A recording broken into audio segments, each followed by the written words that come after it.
इन्दुसयवन्दियाणं तिहुवणहितमहुर्विशदवक्काणम् अन्तातीतगुणाणं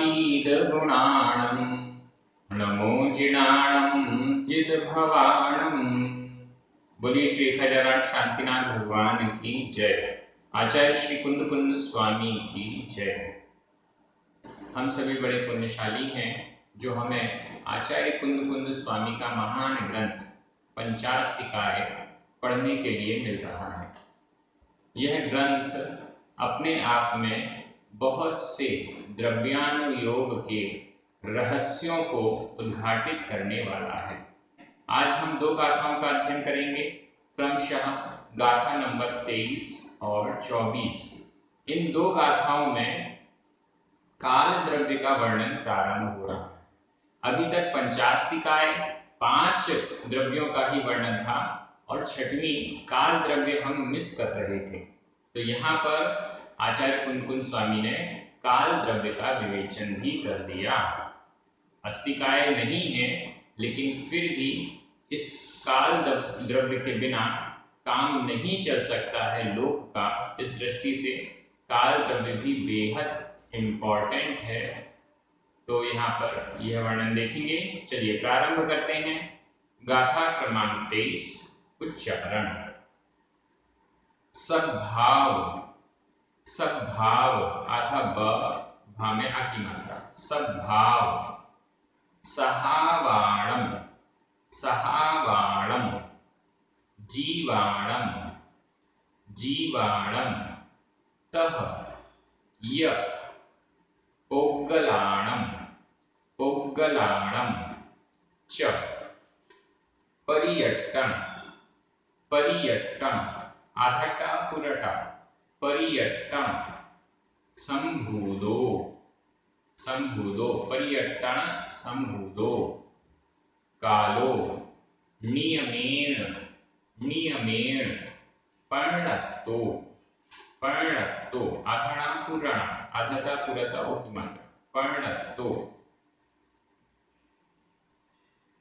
सद्भाव सहावाणं, सद्भाव सहावाणं जीवाणं तहयपोग्गलाणं च, जीवाणं तहयपोग्गलाणं च परियट्टन संभूदो, परियट्टन संभूदो कालो नियमेन पर्णत्तो, कालो नियमेन पर्णत्तो। गाथा बहुत अच्छी है और सरल है। सद्भाव सहावाणम, फिर जीवाणम पोग्गलाणम, इन तीनों में ही षष्ठी विभक्ति का बहुवचन है। जीवाणम जीवों का, पोग्गलाणम पुद्गलों का, और च शब्द भी दिया है, य भी दिया है, तह भी दिया है। य का अर्थ भी और, च का अर्थ भी और।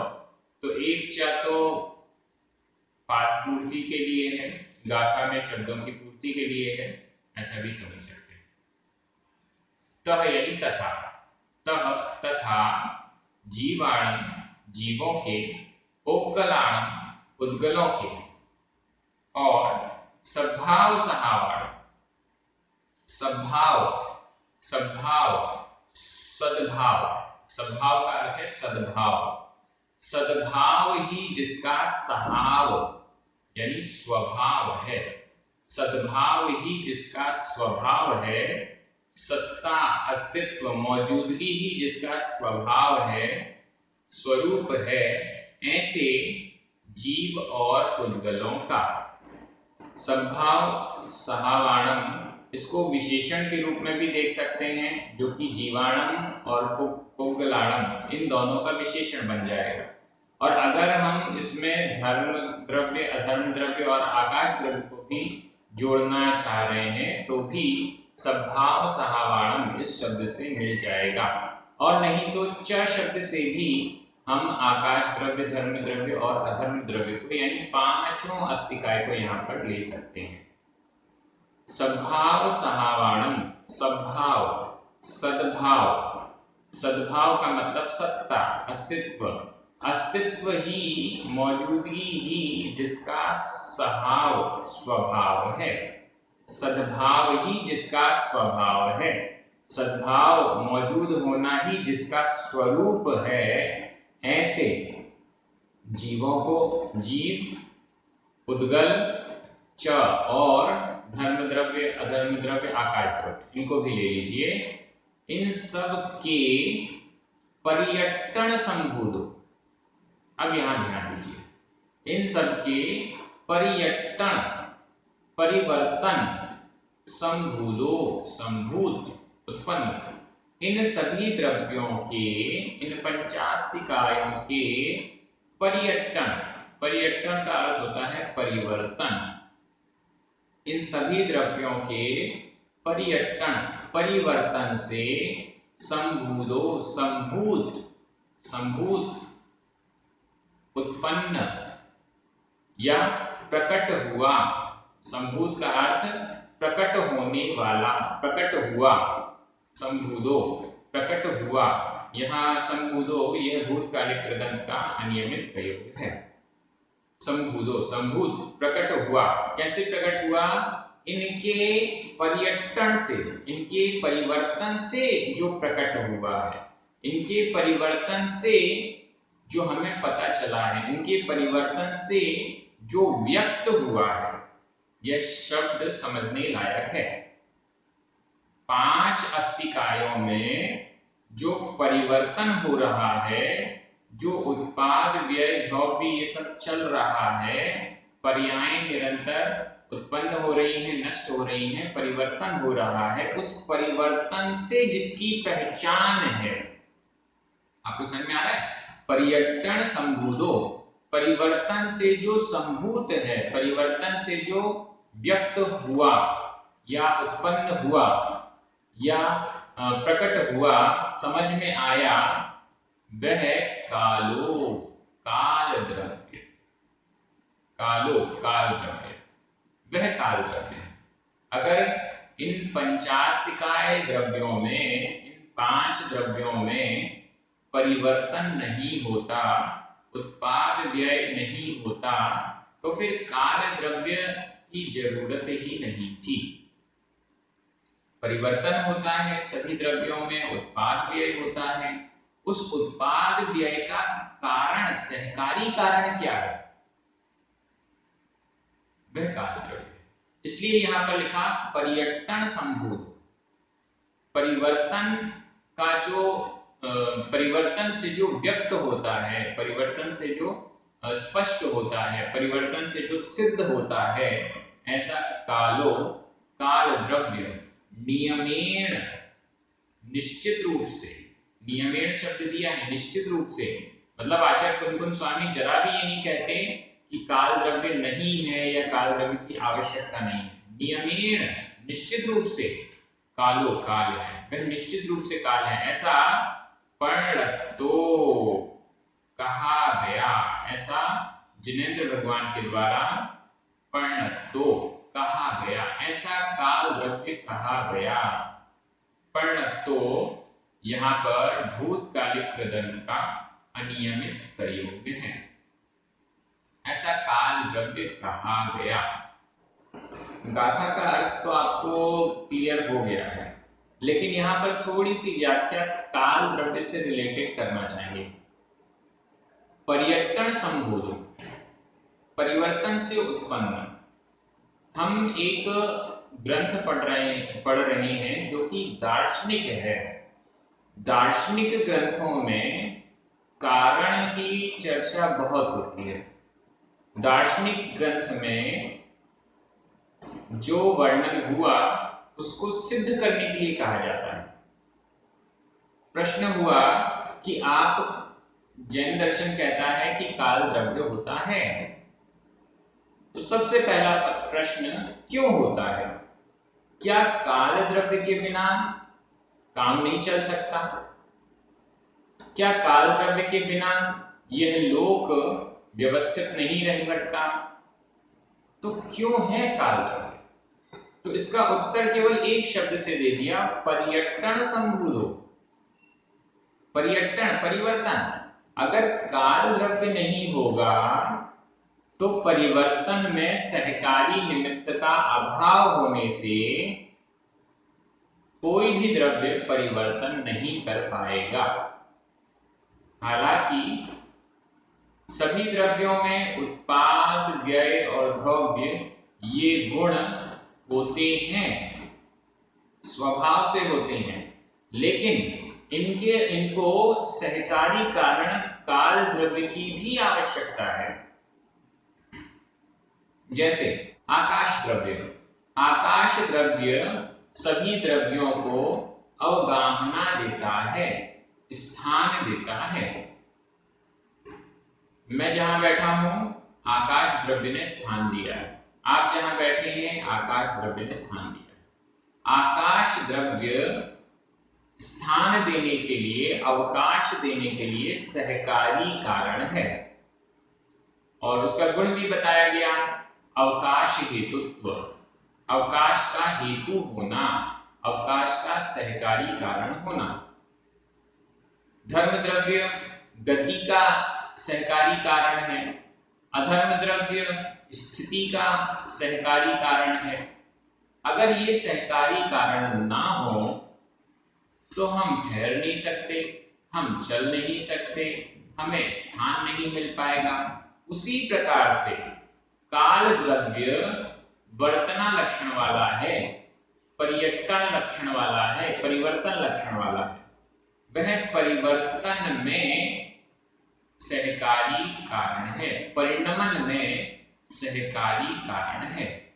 परिणमन तो द्रव्य करता है, परिणमन जीव, पुद्गल आदि सभी द्रव्य करते हैं, लेकिन इसमें सहकारी कारण तो कोई होना चाहिए, कोई ना कोई सहकारी कारण होना चाहिए, तो वह काल द्रव्य है।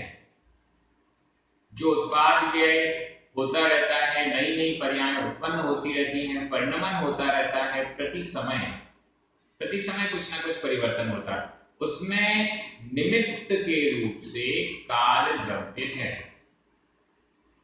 इसको ही हम निश्चय काल कहते हैं। काल द्रव्य भी दो प्रकार का कहा गया, निश्चय काल और व्यवहार काल।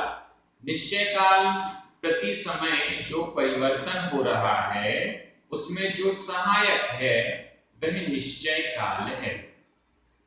इस प्रति समय के परिवर्तन को हम नहीं समझ पाते क्योंकि हमारी इंद्रियां इतनी सक्षम नहीं है और हमारा ज्ञान का क्षयोक्षम भी नहीं है। इस कारण से प्रति समय जो परिवर्तन हुआ वो हमें समझ में नहीं आता। तो व्यवहार काल एक एक समय को जोड़ जोड़ के 1 सेकंड हो गया, 1 मिनट हो गया, 1 घंटा, 1 दिन, 1 हफ्ता, इस टाइप से, तो यह हो जाता है व्यवहार। इसकी भी व्यवहार काल की भी चर्चा आएगी।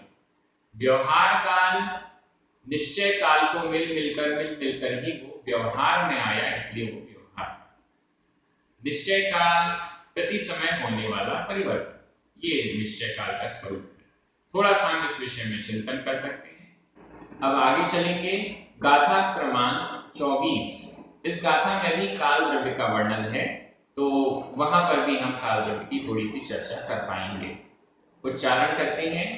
ववगद ववगद, पण पण, वर्ण वर्ण, आधाना पूरणा, वर्ण, रसो रसो, ववगद ववगद, दो, गंध, अट्ठ, आधाटाठ, अट्ठ, फासो फासो, य, अगुरु लहुगो अगुरु लहुगो।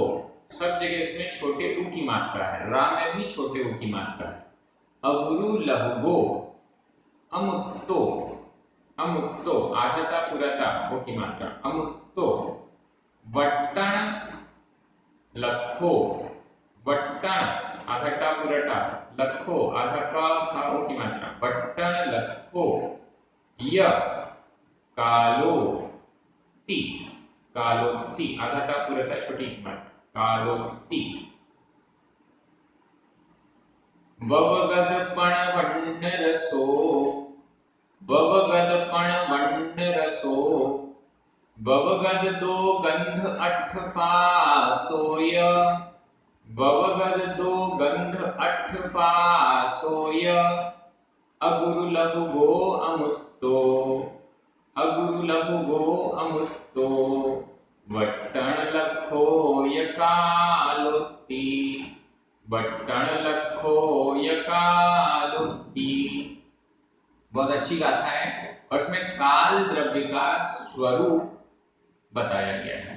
द्रव्य की दृष्टि से जो लक्षण बताए गए हैं वो सारे लक्षण काल द्रव्य में भी सम्मिलित कर लीजिए। ये सामान्य लक्षण हो गए द्रव्य के, जैसे उत्पाद, व्यय और द्रव्य काल द्रव्य में भी होता है। सत्ता लक्षण वाला काल द्रव्य भी होता है, उसका भी अस्तित्व स्वभाव, अस्तित्व मौजूदगी सत्ता होती है। उसमें भी प्रति समय अर्थ पर्याय और व्यंजन पर्याय होती हैं। ये सब लक्षण हमें काल द्रव्य के जो सामान्य द्रव्य में है वो सब यहाँ लगा दें। ववगद पण वर्ण रसो पहला विशेषण है। दूसरा ववगद दो गंध अठ फासो, ये दूसरा। अगुरु लवगो तीसरा। अमुत्तो चौथा। वट्टण लखो पांचवा, यह यानी और। ये 5 विशेषण हैं। इसमें हम वट्टण लखो इसको तो लक्षण कहेंगे और शेष 4 को हम उसकी विशेषता कहेंगे। विशेषता और लक्षण में डिफरेंस क्यों किया जा रहा है? विशेषता तो अन्य द्रव्य में भी पाई जाती है, विशेषता तो अन्य और भी लोगों में पाई जा सकती है, अन्य और भी वस्तुओं में पाई जा सकती है, लेकिन लक्षण जिस द्रव्य का या जिस चीज का लक्षण बताया गया है, लक्षण सिर्फ उसी का होता है। काल द्रव्य का लक्षण वट्टण लखो, वट्टण वर्तना ही जिसका लक्षण है वह काल द्रव्य है। तो यह जो वट्टण लखो शब्द है यह लक्षण है और शेष जो हैं वो सारे के सारे विशेषण हैं। अर्थ देखेंगे, कालो काल ती, इस प्रकार से वह काल है। यहाँ पर ती यानी इति शब्द का प्रयोग किया गया है। अक्सर ये स्टाइल होती है, किसी भी पर्टिकुलर संज्ञा का नाम लिया जाता है तो उसके बाद ती शब्द जोड़ दिया जाता है। तो यह एक स्टाइल है उसको हाईलाइट करने का। और ती शब्द कई बार सेंटेंस को ब्रेक करने के लिए भी लगाया जाता है या और भी प्रकार से लगाया जाता है। यहाँ तो संज्ञा को हाईलाइट करने के लिए ती शब्द का प्रयोग किया है, ऐसा समझना चाहिए। क्या क्या विशेषताएं हैं काल द्रव्य की? सबसे पहले लक्षण समझ लीजिए, वट्टण लखो, वर्तना ही जिसका लक्षण है। वट्टण वर्तन, वर्तना परिवर्तन, परिवर्तन ही जिसका लखो लक्षण है। परिवर्तन, परिवर्तन में सहायक होना। वर्तना हेतुत्व, इसे भी कह सकते हैं वर्तना हेतुत्व, वर्तना में हेतु बनना। सभी द्रव्यों में जो उत्पाद व्यय हो रहा है उसमें परिणमन हो रहा है, उसमें सहकारी होना, यह काल द्रव्य का लक्षण है। इसलिए यहाँ पर कहा वट्टण लखो, वर्तना ही जिसका लक्षण है वह काल द्रव्य। और कौन कौन से विशेषण हैं? ववगद पण वर्ण रसो। ववगद व्यपगत रहित, किससे रहित? पण 5, वर्ण वर्ण और रसो रस, पंच शब्द दोनों, पण शब्द दोनों में लग जाएगा। 5 वर्ण और 5 रसों से ववगत व्यपगत रहित। काल द्रव्य में ना तो वर्ण होता है ना ही रस होता है। 5 वर्णों से और 5 रसों से रहित काल द्रव्य होता है। सिंपल है। यह वर्ण और रस किसमें पाया जाता है? उद्गत में पाया जाता है, काल द्रव्य में नहीं पाया जाता। तो इसलिए यहाँ पर कहा ववगत व्यपगत रहित पण यानी 5 वर्ण, 5 वर्ण और रसो 5 रस से व्यपगत है जो, वह काल द्रव्य है। आगे ववगत दो गंध अट्ठ फासो य और ववगत व्यपगत रहित दो गंध से, सुगंध और दुर्गंध, इन दोनों गंध से व्यपगत रहित अट्ठ फासो, अट्ठ आठ, अट्ठ का अर्थ है आठ, फासो फास स्पर्श, आठ स्पर्श, दो गंध और आठ स्पर्श से ववगत व्यपगत रहित। ये पूरा समासिक पद है, समास किया हुआ है। ववगत पण वर्ण रसो यह भी समासिक पद है, और ववगत दो गंध अट्ठ फासो यह भी समासिक पद है। समास यहाँ पर किया हुआ। तो क्या अर्थ हो गया? पांच वर्ण और पांच रस से रहित, दो गंध और आठ स्पर्श से रहित काल द्रव्य होता है। वर्ण का मतलब है कलर। काल द्रव्य का कोई कलर नहीं होता, किसी भी द्रव्य का कोई कलर नहीं है, सिर्फ उद्गल का कलर होता है। रस, काल द्रव्य का रस नहीं होता, बाकी द्रव्यों का भी रस नहीं होता, सिर्फ उद्गल द्रव्य में रस यानी स्वाद, खट्टा मीठा कड़वा कषायला चपला, ये जो पांच रस हैं ये सिर्फ उद्गल में होते हैं। गंध, सुगंध और दुर्गंध काल द्रव्य में नहीं होती, सिर्फ उद्गल द्रव्य में होती है। आठ प्रकार के स्पर्श, रूखा, चिकना, हल्का, भारी, कड़ा, नरम, ठंडा, गर्म, ये आठ प्रकार के जो स्पर्श हैं यह भी काल द्रव्य में नहीं है, अन्य द्रव्यों में नहीं है, सिर्फ उद्गल द्रव्य में होता है। और क्या विशेषता है? अगुरु लघुगो, अगुरु लघुगो, अगुरु लघुक, अगुरु लघु गुण से सहित काल द्रव्य होता है। जितनी भी शुद्ध द्रव्य हैं उन सभी शुद्ध द्रव्यों में अगुरु लघु नाम का गुण होता है। इस अगुरु लघु नाम के गुण में 6 प्रकार की हानियां और 6 प्रकार की वृद्धियां होती हैं। ये आप लिख सकते हैं, षट हानि और वृद्धि रूप होता है। 6 प्रकार की हानि और 6 प्रकार की वृद्धि इस अगुरु लघु गुण में होती है, और इस कारण से ही जो शुद्ध द्रव्य हैं उनका परिणमन माना जाता है। आप में से अनेक लोगों ने पूछा कि सिद्ध पर्याय एक बार प्राप्त हो गई, उसमें परिणमन कैसे होता है? सिद्ध पर्याय जीव की शुद्ध पर्याय है। इस शुद्ध पर्याय में सभी द्रव्यों की शुद्ध पर्यायों में, शुद्ध द्रव्यों में, सभी शुद्ध द्रव्यों में यह अगुरु लघु गुण पाया जाता है। इस अगुरु लघु गुण में 6 प्रकार की हानियां और 6 प्रकार की वृद्धियां होती हैं। 6 प्रकार की हानियां मतलब कम होना, कम होना, कम होना। 6 प्रकार की वृद्धि बढ़ना, बढ़ना, बढ़ना। जैसे समुद्र में लहरें उठती हैं, तो वह उठती हैं फिर गिरती हैं, उठती हैं गिरती हैं, उठती गिरती हैं। उससे जल, पानी जो है वो कम या ज्यादा नहीं होता, लेकिन लहरें उठती गिरती हैं।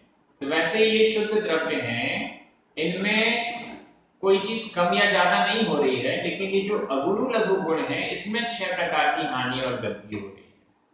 तो एक प्रकार से हम मान सकते हैं कि लहरें उठ रही हैं, गिर रही हैं, तो ये ही इनका परिवर्तन हो गया, यही इनका उत्पाद और व्यय हो गया, ऐसा हमें समझना चाहिए। प्रति समय सिद्ध भगवान में भी प्रति समय यह परिवर्तन होता रहता है। शुद्ध पर्याय, शुद्ध पर्याय, शुद्ध पर्याय, ये चलती रहती है। जैसे संसारी में संसारी पर्याय, अशुद्ध पर्याय, शुद्ध पर्याय, शुद्ध पर्याय प्रति समय चल रही है, वैसे सिद्धों में भी शुद्ध पर्याय, शुद्ध पर्याय प्रति समय चल रही है। क्या डिफरेंस आ रहा है? अगुरु लघु गुण में जो हानि और वृद्धि हो रही है, यह डिफरेंस आ रहा है। और भी एक प्रकार है जिससे डिफरेंस आता है, वो यहाँ प्रकरण में नहीं है, जब आएगा प्रकरण तब देखेंगे। तो यह अगुरु लघुगो, अगुरु लघु गुण से सहित है। सभी शुद्ध द्रव्य अगुरु लघु गुण से सहित होते हैं, और इस अगुरु लघु गुण के कारण ही उनमें परिवर्तन व्यक्त होता है, उनका परिवर्तन समझ में आता है। देखिए, धर्म द्रव्य, अधर्म द्रव्य, आकाश द्रव्य और काल द्रव्य, ये चार द्रव्य परमानेंट शुद्ध हैं। परमानेंट, कभी अशुद्ध नहीं होंगे, हमेशा शुद्ध हैं। जीव अनादिकाल से अशुद्ध है। जब वह कर्मों को नष्ट कर देता है, समस्त कर्मों को नष्ट कर देता है, सिद्ध बन गया, तो वह शुद्ध हो गया। पुद्गल जब अणु के रूप में है तो शुद्ध है। जब वह बंध को प्राप्त हो जाता है, स्कंध बन जाता है, तो अशुद्ध हो जाता है। जीव की अशुद्ध पर्याय अनादिकाल से है।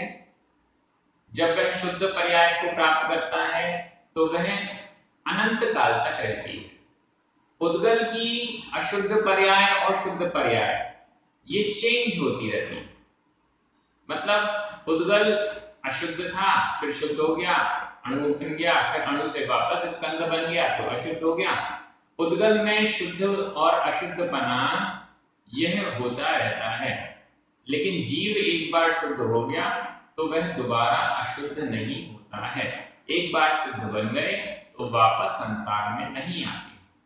आपको बहुत सारी अच्छी बातें इस ग्रंथ से समझ में आ रही होंगी और बड़ा आनंद भी आपको आ रहा होगा। मुझे तो बहुत खुशी हो रही है। इतने अच्छे प्रकरण, इतने अच्छे विषय जिन पर चिंतन करना मुश्किल होता है, वो हमें यहाँ पर समझ में आ रहे हैं। तो अगुरु लघु गुण, और फिर एक शब्द और रह गया, अमुक्त। तो अमूर्त है, अमूर्तिक है, मूर्तिक नहीं है, अरूपी है, रूपी नहीं है। यह जो काल द्रव्य है वो अमूर्तिक है। पुद्गल ही मूर्तिक माना गया है, बाकी सारी द्रव्य स्वभाव की दृष्टि से अमूर्त हैं। जब जीव और पुद्गल मिले हुए अवस्था में हैं, तो इस कारण से जो संसारी जीव है उसको भी मूर्तिक कहा जाता है। तो इस दृष्टि से इस गाथा का अर्थ हो गया। मैं एक बार इसका हिंदी अर्थ कर रहा हूं, आपकी दृष्टि प्राकृत के शब्दों पर जाएगी।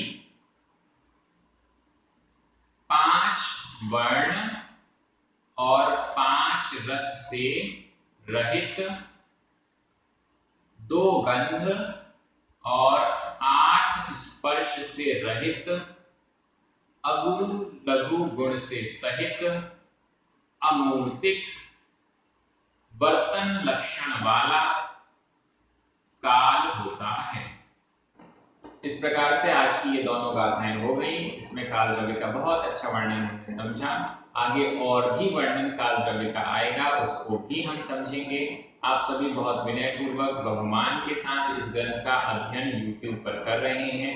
अपने अन्य मित्रों को भी प्रेरित कीजिए कि हमें स्वाध्याय करना है, और YouTube पर इतने सरल माध्यम से आपको ये वीडियोस अवेलेबल हैं। आप घर बैठे कभी भी अपने टाइम के अनुसार स्वाध्याय कर सकते हैं। इस दृष्टि से ये बहुत अच्छा कार्य चल रहा है। जिन पुण्यार्जकों के निमित्त से ये कार्य सामने आ रहा है उनको भी बहुत बहुत धन्यवाद। आप सभी पढ़ने वालों को धन्यवाद। जिनवाणी माता की जय।